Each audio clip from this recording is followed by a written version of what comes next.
ಪ್ರಕೃತಿ ಒಂಥರ ನಿಮಗೆ ಎಲ್ಲವನ್ನೂ ಕಲಿಸೋ ಒಂದು ಪಾರ್ಟ್ನರ್, ತುಂಬಾ ಬೆಸ್ಟ್ ವರ್ಕಿಂಗ್ ಪಾರ್ಟ್ನರ್ ಅಂತಂದ್ರೆ ಪ್ರಕೃತಿ ಅಂತ ಹೇಳ್ಬೋದು. ರೈತನಿಗೆ ಆ ಥರದ ಒಂದು ವರ್ಕಿಂಗ್ ಪಾರ್ಟ್ನರ್ ಸಿಕ್ಕಿರೋದಕ್ಕೆ ರೈತ ಖುಷಿ ಪಡಬೇಕು. ನಿಮ್ಮನ್ನ ಜಡ್ಜ್ ಮಾಡಲ್ಲ. ಈಗ ನೀವು ಬೇರೆ ಕಡೆ ಎಲ್ಲೇ ಕೆಲಸಕ್ಕೆ ಹೋದ್ರು ನಿಮ್ಮನ್ನ ಜಡ್ಜ್ ಮಾಡೋದಕ್ಕೆ ಬೇಕಾದಷ್ಟು ಕಾರಣಗಳಿರ್ತವೆ. ಆದರೆ ಪ್ರಕೃತಿ ಎಲ್ಲರನ್ನೂ ಒಂದೇ ಥರ ನೋಡುತ್ತೆ. ಸೊ ತಾರತಮ್ಯವೇ ಇಲ್ಲ ಅಲ್ಲಿ. ನಿಮ್ಗೆ ಯಾರೇ ಆಗಿ ನಿಮ್ಮ ಅಂತಸ್ತೇನೇ ಇರ್ಬೋದು, ನಿಮ್ಮ ಜಾತಿ ಏನೇ ಇರ್ಬೋದು, ನಿಮ್ಮ ಧರ್ಮ ಏನೇ ಇರ್ಬೋದು, ಯಾವುದು ಲೆಕ್ಕ ಗಂಡ ಹೆಣ್ಣು ಏನೂ ನೋಡಲ್ಲ. ಎಲ್ಲರನ್ನೂ ಒಂದೇ ಥರನೇ ಟ್ರೀಟ್ ಮಾಡುತ್ತೆ. ಸೊ ಆ ಥರದ ಒಂದು ಇಂಪಾರ್ಷಿಯಲ್ ಪಾರ್ಟ್ನರ್ ಸಿಗೋದು, ವರ್ಕಿಂಗ್ ಪಾರ್ಟ್ನರ್ ಸಿಗೋದು ಭಾರಿ ಕಷ್ಟ. ಸೊ ಪ್ರಕೃತಿ ಜೊತೆ ಕೆಲಸ ಮಾಡೋದು ಎಲ್ಲೋ ಇವೆಲ್ಲ ಏನೂ ಯೋಚನೆ ಮಾಡದೇ ಹೋದ್ರೂ ಎಲ್ಲ ಒಂದು ಕಡೆ ಅದು ಕಂಫರ್ಟ್ ಆಯಿತು ಅನ್ಸುತ್ತೆ. ಹಾಗಾಗಿ ನಾನೇ ಹೋಗ್ತಾ ಇದ್ದೆ. PU ಆದಮೇಲೆ ನಮ್ಮ ಅಪ್ಪನ ಜೊತೆ ಜಗಳ ಮಾಡ್ಕೊಂಡು ಹೇಳಿದ್ನಲ್ಲ, ಅಲ್ಲಿಗೆ ಹೋಗಿದ್ದೆ. ಅಲ್ಲಿಗೆ ಹೋಗಿದ್ದಾಗ ಮಾವನಿಗೆ ಆಗ್ತಾನೆ ಮದುವೆ ಆಗಿತ್ತು. ಅವ್ರು ಮನೇಲಿ ಇರ್ತಾರಲ್ಲ, ಅವ್ರು ಬೆಂಗಳೂರು ಬಂದು ಸೇರ್ಕೊಂಡ್ಬಿಟ್ಟಿದ್ರು.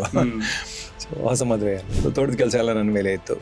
ಅಲ್ಲಿ ಕಳ್ತನ ಆಗೋದು ಅಂತ ರಾತ್ರಿ ನಾನು ಯಾವಾಗ ಇನ್ನೊಂದು ನಾಯಿ ನಾನು ಹೋಗೋಷ್ಟು, ಅಂದರೆ ನಾನು ಕಾಲೇಜಿಗೆ ಬರೋಷ್ಟೊಳಗೆ ಇನ್ನೊಂದು ನಾಯಿ ಜಿಮ್ಮಿ ಅಂತ ಒಬ್ಬ ಇದ್ದ. ಅವನು ನಾನು ಅಲ್ಲಿಗೆ ಹೋಗಿ ರಾತ್ರಿ ಎಲ್ಲ ಅಲ್ಲೇ ಮಲಗ್ತಾ ಇದ್ದೆ. ಏನೂ ಇಲ್ಲ. ಈಗ ನೆನ್ಸ್ಕೊಂಡ್ರೆ ಭಯನೇ ಆಗುತ್ತೆ. ಅವಾಗ ಬೇಕಾದಷ್ಟು ಇತ್ತು ಅಲ್ಲಿ. ಹಂಗೂ ನೆಲದ ಮೇಲೆನೆ ಮಲಗ್ತಾ ಇದ್ದೆ ಅಲ್ಲಿ ಹೋಗಿ. ಬಟ್ ಅವನಿದ್ನಲ್ಲ, ಜಿಮ್ಮಿ ಇದ್ನಲ್ಲ, ಕಾನ್ಫಿಡೆನ್ಸ್ ಇತ್ತು ಅನ್ಸುತ್ತೆ. ಹಿಂಗೆ ಕಂಟಿನ್ಯೂಸ್ ಆಗಿ ಒಡನಾಟ ಇತ್ತು. ಮಾಡಬೇಕು ಅಂತ ಆಸೆನೇ ಇತ್ತು.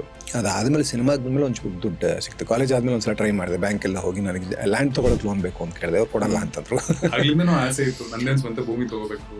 ಅಂದ್ರೆ ಕೃಷಿ ಬಗ್ಗೆ ಆಸಕ್ತಿ ಈ ತರ ತಾತ ನೋಡಿದ್ದು ಅಲ್ಲಿ, ಜೊತೆಗೆ ತೋಟದಲ್ಲಿ ಹೋಗಿ ಏನೋ ಒಂದು ನೆಮ್ಮದಿ ಸಿಗ್ತಾ ಇತ್ತಲ್ಲ ಹೋದ್ರೆ ಅಂತ ಅನ್ಸುತ್ತೆ. ಸೊ ಹಂಗಾಗಿ ಒಂಥರದ ಫ್ರೆಂಡ್ ಅದು.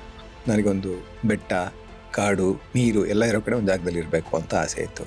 ಕರೆಕ್ಟಾಗಿ ಫ್ರೆಂಡ್ ಒಬ್ಬ ನನ್ನ ಸಂತೋಷ್ ಅಂತ ಯೂನಿವರ್ಸಿಟಿಯಲ್ಲಿ ಅವನು MSW ಮಾಡ್ತಾ ಇತ್ತು. ಅವ್ರದ್ದು ಜಮೀನಿತ್ತಲ್ಲಿ. ಒಂದು ಜಾಗ ಇದೆ, ಇಲ್ಲಿ ನೋಡ್ಬಾ ಅಂತ ಕರೆದ. ನಿಂಗೆ ಇಷ್ಟ ಆಗುತ್ತೆ ಅಂತ ಕರೆಕ್ಟಾಗಿ ಮನೆ ತೊಗೊಂಡು, ಮನೆ ರಿಪೇರಿಗೆ ಅಂತ ಲೋನ್ ತೊಗೊಂಡಿದ್ವಿ ಒಂದಷ್ಟು. ಆ ದುಡ್ಡು ತೊಗೊಂಡೋಗಲ್ಲ ಹಾಕ್ಬಿಟ್ಟು ಮನೆ ಕನ್ಸ್ಟ್ರಕ್ಷನ್ ರಿಪೇರಿ ಇನ್ನೂ 2 ವರ್ಷ ಮುಂದೆ ಕೊಟ್ಟಾಯ್ತು. ಚೆನ್ನಾಗಿ ವಹಿಸ್ಕೊಂಡೆ ಹೆಂಡತಿ ಕೈಲಿ. ನೀನಿಗೆ ಮನೆ ಮಾಡೋ ಉದ್ದೇಶ ಇಲ್ಲ ಏನೋ. ಅವಳು ಹೇಳ, ನಿನ್ನ ಗರ್ಲ್ ಫ್ರೆಂಡ್ಗಳೆಲ್ಲ ಕರ್ಕೊಂಡು ಹೋಗೋದಕ್ಕೆ ತೋಟ ಮಾಡ್ಕೊತಾ ಇದ್ದೆ ಅಲ್ಲಿ. ಸೊ ಈಗ ಅವಳಿಗೆ ಜಾಸ್ತಿ ಆಸಕ್ತಿ ಇದೆ ಅದರಲ್ಲಿ. ಅವಳದಲ್ಲೇ ಪೂರ್ತಿ ಫುಲ್ ಟೈಮ್ ಅಲ್ಲಿ